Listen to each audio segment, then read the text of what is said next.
level 2. I think maybe at level 1, yeah, you do go Brain Sap, just because the pure burst damage is so nice. Just because you should, with the Snowball, be able to land a Light Strike Array. Yeah.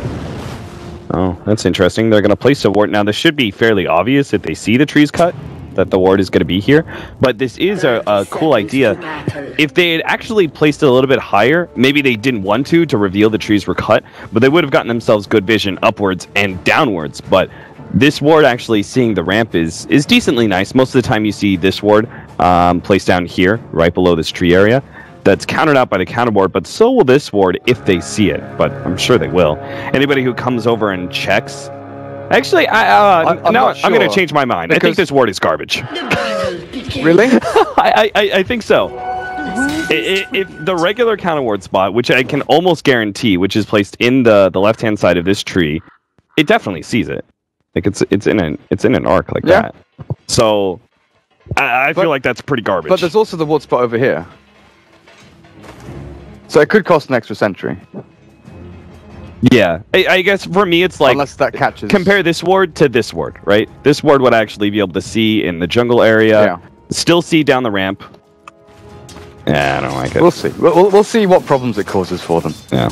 And they're not going to go aggro. That was just the posturing to get that little ward down. Yeah. J4, the Pilot Eye special. No enfeeble level 1, but he's getting in the face of this TA very early.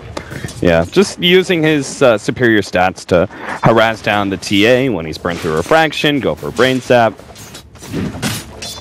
And meanwhile, the rotations actually occur. compLexity had to keep their clockwork now to the bottom lane. Nice block out there from Cheshire Cat. This is a beautiful one that will allow him to get a lot of damage onto Z-Freak with the help of those creeps. This does mean no Snowball for now. Winter Wyvern easily rebuffed by the combination of J4 and Barash on the Queen of Pain. It's difficult for him to go back in for another Arctic Burn now. Sitting on 200 HP, you could potentially even have a blink forward from the Quap. I think you probably just leave this lane. Yeah, I mean, you show up with Arctic Burn, you use it, and you get out. Yeah. I don't think you really... I mean, even using it now, he's potentially in trouble. Yeah, they're actually going to go on a J4 here, turn around Brain Sap, get some of that HP back, and Barash actually took a lot of damage from the creeps during that period of time. I think if they'd gone for the Shadow Strike on the Wyvern, maybe they didn't have vision of him, but that's a kill on the Wyvern instead of... it's, you know, 6 of one, half a dozen of the other. It's either a kill on the Wyvern, which is worth a decent amount, or shutting down the Templar Assassin, forcing, what, a salve to come out? Even more tangos, even. Annoying the hell out of her. Cheshire Cat's getting a lot as the off-lane Tusk. Now, Swindle just got himself a great rune, the Regen, when he was low on mana and HP. What a great rune for him to find. Unfortunately, the pull's going to kind of stop some of his momentum as an offlaner, but as long as there's no Bane, he should do all right in this lane. And, top lane, Cheshire Cat's going to die here most likely, unless he gets a pretty good Snowball here to the left-hand side. And he will stay ahead of Z-Freak, so no body blocking opportunities there. Nice save. No real nukes after the chains either.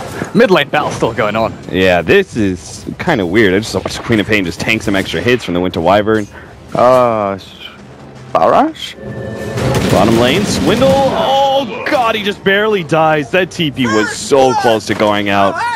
Swindle, rather unfortunate. You're talking about a half a second of time difference there from giving away first blood and surviving. So Vlad is actually spending the majority of his time just stacking Ancients for the TA.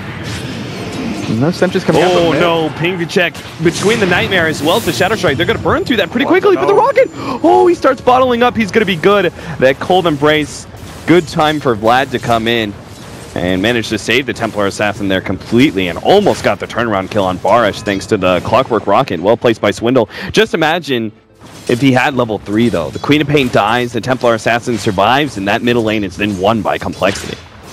But this is a bottle for Quap, and TA sitting on 8 last hits. They're being doubled up on in last hits. Bingmancheck's not having a great time. This Bane just running him down. Every single time he pops into lane. Swindle's trying to lead some experience from this pull through from Big Num. But Lena's got boots and Swindles. Even though you're level 3, you've gone for 2 in Cogs and 1 in Flare, which I am concerned about. Maybe a misclick? Gotta be a misclick, but right? I don't think that's the build. It's gotta be a misclick. There's no way that not having a level of battery assault or going the maxed out rocket flare builds is worth an extra level in cogs. Like, sometimes I understand it against, you know, heroes like Axe, Juggernaut, whatever, if you want to burn through their mana a little bit faster. Yeah. It's understandable, but still not the best. Mm-hmm. Where you can make a conscious, you know, deliberate decision to go for it, but I agree. I think it's... Yeah, it'd really have to be one of those, like, one-on-one scenarios that you can get good cog burn, and the mana is incredibly important for the matchup. Mm-hmm. And I'm not quite sure who that would be against. But it's certainly not against this dual lane, Vlad. They seem to be doing all right with this this dual lane on the side of Arcade. They almost lost their Queen of Pain 1 point in time, but if you look at just the general control, it's well in the favor of Arcade. They've got 26 and 10 Queen of Pain compared to the 13 and 0 of Penguin Check. Oh, definitely. If Ben can make stacks as well, which he is doing, just making sure that he's got something, you know, making stacks isn't just for your 1 roll or 2 roll to fall back on. Mm-hmm. It's all for the supports, for the experience. Because if you do run dual lanes, if you run an aggressive tri lane or something like that. Oh no! Yeah. Swindle ends up dying. Yeah, because you want to push your supports to level 6, especially something like the Bane with Fiend's Grip against an Ember, against a TA. That amount of control can be really critical. And then you've got Alina. With a bottle. Cheshire Cat's bottle, actually. No gold for you. I was wondering where she got the money for that. Barash is... He's cruising. Yeah, Swindle blocked out here by Creeps. Are they going to be able to get another kill here? Oh god, he's just shy of the mana. That was definitely a kill. May still be. Swindle Melons will be run down. Another kill for the Gyrocopter. Gyro's just such a tough hero in lane against some of these melees. If you don't get the good set of cogs that you're looking for. They're going up the top on Ziz. Yeah, Ziz, does he have the flame guard ready to go? It's almost up, but it doesn't matter. The magic damage came through, and they finish it up with a little bit of physical. Another pickoff for Arcade, 4 and 0 already. This compLexity struggling to find a hold in this game 1. This is the trouble. You've got these sort of reactive heroes, but only at a certain point in the game. Mr. Baden needs some levels. Yeah, he's just going to shield himself and try and run away. The Winter Wyvern's done a good job, you know, controlling mid lane a little bit just to try and mitigate. Oh, jeez, okay. Bloody hell, Baron. Oh, I've never seen that before. I've seen it get caught in the crossfire, but actually consciously blinking forward to kill the courier with Sonic Wave, well, that's fine, whatever. There's no way that should work. Snowball stun, Z-Freak. He's going to be going down before he can get off the Aphotic Shield. It's always the worst feeling when you get Sonic Waved and killed, and the courier's like behind you, just delivered an item to you, and it gets killed off in the crossfire. But yeah, willing to blow your Sonic Wave. I mean, it makes sense. The courier is worth. The last tracker hits. He's got no flame guard left, and looks like the Ember Spirit's going to take a chunk of damage, but they don't have anywhere to close out the kill. They've got Arcanes on Lina though. This Lina's pretty farmed. Yeah, this is really farmed. I mean, you don't even have your level 6 yet. That's like the Laguna Blade costs so much mana that if you don't have Arcanes as a support Lina, usually you're wandered around. You get like the combination and then you're out of mana entirely. Lina can actually throw can have some sustain in lane and throw a couple of these combos and still have money for the Laguna Blade. Abaddon and Wyvern are roaming. Well, that doesn't feel like a strong combination. Never thought I'd hear myself say these words. Yeah. The roaming duo of Wyvern and Abaddon, they've got some slows. Yeah, they certainly don't have enough kill power, though. TPs are coming in. Arcades. Cheshire Cat knows that they're completely out of firepower now, so he's going to make the turnaround on a Z-Freak. They'll be able to burst him down. Now the question is, he's going to be able to stay ahead of Penguin Check? No, it looks like Vlad himself. He's just going to be able to right-click him down. Barge was able to take that haste rune, unfortunately. And they'll stay ahead of Ziz's rotation as the Ember Spirit. We saw this last night, though. compLexity grouping up as 4 to try and really stem the flow. Because they're bleeding out here. 6 to 1. And it's very rarely we look at the net worth difference before 15 minutes, right? But I just want to take a quick look. It's over 4,000, 8.5 minutes in. The Gyrocopter's free farming bot lane, the Queen of Pain, with 3.5k net worth. Plus the kills they've got, they've actually limited the farm of the Ember and the TA. Now these are heroes that can actually fall back into the jungle and oh god, Swindle again, the cooldown with the Bane there. Brain Sap is available, Tron with the Rocket Barrage, but Swindles will get himself back behind the tier 1. So according to the manager, Beef, you know him, right? He says that they're actually playing with 6 players. just because Chessie can't play all the matches. Okay. Due to his his injury in his back. Yeah. So they swap Penguin check in and out for Chessie? Yeah, I'm guessing so. Okay. I'm guessing that this is just like all again, just figuring it out as it goes. Oh, what a jump and a Sonic Wave to clean it up! Oh, triple kill for PowerRangers. As an ancient stack. Yeah, if they could actually steal this one, which it looks like they should be able to. Level 4 flat cannon with phase boots, they can clear this one out. Ziz is going to come in from behind and try and threaten him. Oh god, he's going to need so much. He's going to be able to get J4. This thing goes off. J4, he barely gets that kill, but now the snowball's going to catch him, and he won't be able to get out after that heavy committal there. Swindle comes in from behind, managed to get a good cog pushback there. And they get some additional damage onto the gyrocopter, but not enough for them to ever make a commitment. Swindle doesn't have the HP, the mana, or even the skill build for him to be able to commit for more. And now he's going to get caught out. Quick turnaround there from the gyrocopter. He spies out. The Clockwork Cheshire Cat will get ahead of Z-Freak. No problem there. At least the Templar Assassin gets some ancient creeps. Silver lining. Silver lining. Yeah. This cloud isn't just grey. The thunderstorm coming and compLexity going to get caught in the eye of it. It's a bad one. Level 4. This is the biggest problem, The Clockwork not getting level 6 yet, so they can't play that reactive game I was talking about, where 10 minutes in they want the clock behind the TA or the Ember, just to jump in to stop things like this happening. Because a hookshot there would have been amazing for them. The Jack be caught. Oh! Alright, not sure if that's going to be good or bad, as compLexity starts streaming forward with Swindle. Going that big num, they do manage to get the Light Strike Array, a little bit extra damage. Ziz comes in from the side, takes out one, but here comes the gyrocopter. Good cog pushback though, and that's going to be able to buy some time, but still, Ziz is stuck in the middle of all these heroes. No real escape for him. Swindle's the only one who gets out of that scenario. He does have a hookshot ready to go, as well as a rocket. Looks like he may go back in the middle lane as they're trying to dive onto Vlad right now. He's got a Splinter Blast. We'll get it onto Barish. If they land this hookshot, no, it's shy! He can't get it, and the Winter Wyvern dies to the gyrocopter. Penguin check can't really get there. On a TA 14-3. Yeah.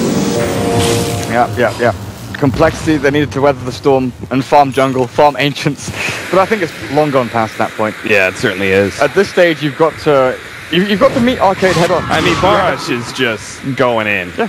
He's got Sonic Wave in a second. Like, you honestly have to, as compLexity, I feel, group up as 5, kind of forget about farming stacks and trying to bring yourself into the game that way, smoke up, and just go for that, Hail Mary, hookshot onto someone, blow them up, and try and get the numbers advantage. Because if you can kill off the gyro here, that's a big streak. Kill off the Queen of Pain to limit her progression. We've seen it before, where Queens of Pain actually, even though they go, what is she, 6 and 0, 4 and 0, if they don't get their items up, and they save a ton of gold, they can lose it. They can lose that momentum really quickly. 15-3, 12 minutes in. Queen of Pain. Point booster. Working towards an Ags. Cheshire Cat. Getting some levels at that bottom lane while his fellow compatriots pushing in that top lane. I've got Winter's Curse and they're moving up the top. I'm guessing Abaddon plus Clockwork. Oh no, Clock doesn't have a TP. They're moving up to fight, but without their best team fight ability. Clockwork's hookshot, it's gonna be difficult. Yeah, without, especially if they just walk away. PowerRangers know, somehow. Yeah, J4, he's probably gonna be caught in the chains or not. Sleep now, Ziz, he may end up dying here. I don't think the heal's gonna be enough, Jesus. Yeah, that was definitely enough magic damage. They're going to keep on going because they have a Fiend's Grip they're going to be able to use on a Penguin check here. And Barash will join the rest of his team in taking that Templar Assassin down yet another notch. Damn. 17-3. Dire's top tower is under attack. Rough stuff. Well, yeah, they've got Winter's Curse, they've got Hookshot.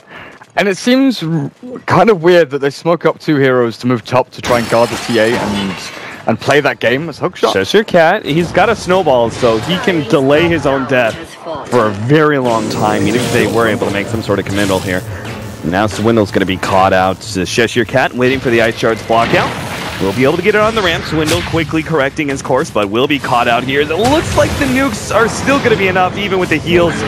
Not enough to save Winter's Curse on a J4. Pinkman is coming in, but here comes the Gyrocopter. He's going to get 3-man ultimate here. Running down Pinkman first as the Templar Assassin priority #1, and Big Num takes the rest. It's the humiliation. Just saw that Gyro coming in. I clicked on him, right? He's got ulti, he's got flak, he's got, oh god, he's got everything. They were grouped up so perfectly for the Gyro just to sideswipe and bring them all down. Ember, still alive up at top. But at this point, I honestly don't know. Yeah, I mean, it's only the Bane who isn't ahead of everyone from Complexity and Net Worth. All of his other allies are actually ahead. It's not a great looking scenario for Complexity as Barish turns around, goes for the kill on Ziz. Forced out the Sonic Wave at the very least. Was it Axe upgrade yet? No, still not. No. Queen of Pain, I think part of the problem is he hasn't actually been getting all the kills. Yeah. He's gotten a lot of assists in all these team fights, but he's not the one claiming the last hits. Swindle punched up in the air, and Gyrocopter ultimate. That's definitely another kill. TP in from the Baden is not going to be in time, that's for sure. 15-minute S&Y Helm with the phase boots on Gyro. Bloody hell. 10-0-3. He doesn't care about creeps. He's got 83 CS, which isn't amazing for a Gyro at this stage. You know, you're always looking at sort of 110, 120, something like that. But Big Num? Who's he chasing? Z-Freak just walking through the enemy jungle. Alright, well, that's another kill. We're just watching a massacre on our hands here. 23-3. As Arcade Power Rangers, they're just going to keep running at these heroes. Keep finding these pickoffs. They've got to be ahead. So 15,000 by 15 minutes. And it's been a steady increase, right? It had a little bit of a spike when I first looked at it, sort of 6 minutes in, the 4K jump, but then it's just been up. Right. Another Fiend's Grip. Swindle doesn't have anybody to stop this. This is ideally what the Abaddon is for. That Aphotic Shield can stop not only Nightmare, but as well as Fiend's Grip. Like, usually we see graphs like this when people have a solid farming lineup, right? They have that pressure push, they take tier 1, tier 1, tier 1, they farm the jungle, farm enemy jungle, and we see the steady increase and the sort of regular acceleration of the net worth increase. But this hasn't been farming. This has been tier 1s and fights. This has been Power Rangers just killing heroes over and over again. It's honestly amazing. Alright, time to finish up that Ags before Barish uses the next Sonic Wave. That's up in 15 seconds, but first, he needs 150 gold to get the Aghanim Scepter. Now he can throw that Sonic Wave around every 40 seconds. Complexity, sort of a desperation smoke on their hands right now. This is one of those, like, okay, this game's going real bad for us right now. We got to do something. We got to get a pick off. Turn that into Roshan. And they're heading into the enemy jungle now, but the only thing they can really gank, it seems, yeah, they're going to get J4. Oh, Bane. Oh, somebody save the courier, man. Somebody get the courier. Alright. Oh, that's a kill. 4-man smoke and a 5-man rotation for a Bane. Yeah. It's not great, but I suppose it's a start when you're this far behind. Tron, the Gyro, still isn't unkillable. You know, if they manage to take his streak, that's a ton of gold going to someone like the TA or the Ember Spirit. But at this stage, you know, we've seen Embers really struggle a lot of the time against these pressure fight lineups to actually get into the items, and when they do, the Battle Fury sometimes can just be that little bit too late. So you've got to go back and farm and build up into the Oh, Swindle, this could be a good pick-off. Barish doesn't have a blink up for another 2 seconds, or Swindle could just straight up die. He needs the Aphotic Shield, he needs some heals, something. Barish is going to end up going down here. Blink! Oh, he just barely gets out of there. Now here comes the Arcade Power Rangers catching Complexity underneath their towers. A massacre as everyone from Cole may just end up dead here. He's trying to get out as the last surviving member, but there's no escape, and GG is called. Complexity. Desperation Smoke is indeed exactly what that was earlier, because you could see they were on the precipice of calling it. This game was very one-sided, and Complexity knew it. I can't remember the last time, Cap, I saw a game end without a single tier 2 tower falling. Wow. Usually, you know, we see GG's early